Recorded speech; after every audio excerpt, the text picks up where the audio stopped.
Hey Kimberley! I bet you didn't expect to see me today. My grand plan was to finish that script that we started writing all those years ago. Unfortunately, I didn't get around to it yet again. You're a really bad manager. Anyway, instead, I'm going to share with you some terrible acrostic poetry I've written in honor of your birthday. So, what I tried to do was come up with a list of adjectives that I feel best describe you. Unfortunately, there was no P in your name, so I couldn't use one of my favourite words to describe you. But it's okay, I've come up with another list. Okay, I know the anticipation must be killing you. Keen. I don't know anybody else I could get so excited about going to cheese making classes with me. Your enthusiasm for life is really infectious, and it's one disease that I don't mind catching.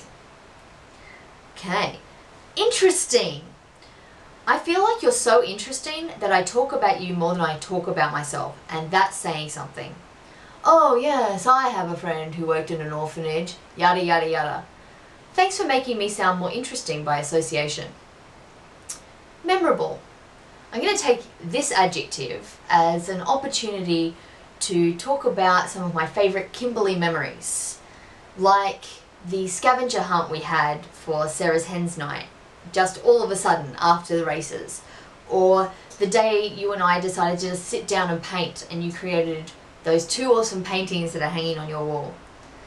Well, I think I created one of them. And the blurb that you wrote for that pretentious art piece for my 25th birthday party.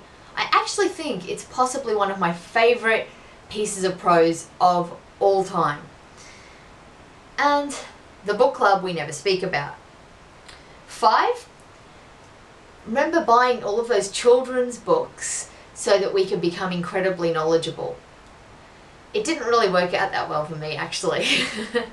Okay. Boggling.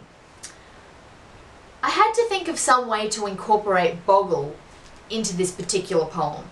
I wanted to use the word beneficent, but I figured boggle was just a little bit more important, even though you are an incredibly charitable person. And I look forward to that ass kicking that you're going to give me when I get back. I haven't been doing so well in the boggle stakes over here. Enlightened. Again, I wanted to use the word wise, but unfortunately, no W.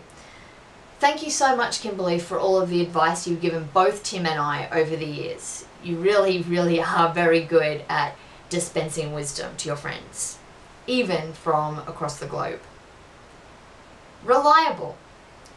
Whether it be making sushi for my birthday or fascinators for Mon's hens, you've always been there to help me out, and I really appreciate it. Loud. Remember all those noise complaints Tim and I used to get just from you and I out on the balcony, drinking wine and laughing incredibly loudly? Fortunately, your loud is so loud that I don't really miss you that much because I can actually hear it from Japan sometimes. Experimental. Meditation retreats in India, living in a mud hut, traveling to South America, and goodness knows what else. I don't think this one needs much further elaboration. Young. This is the one you probably want to hear most on a day like today. For me, you're always going to be frozen in time. Since I've met you, I haven't noticed a single wrinkle, grey hair, or even a change in attitude. They always say you're only as old as you feel. Remember, 30 is just a number, and it's really not such a bad one. Happy birthday, Kimberley. Okay. I better keep this short and let your sister get on with the rest of the birthday party. Hope you have a really great time and that everybody's there to celebrate with you.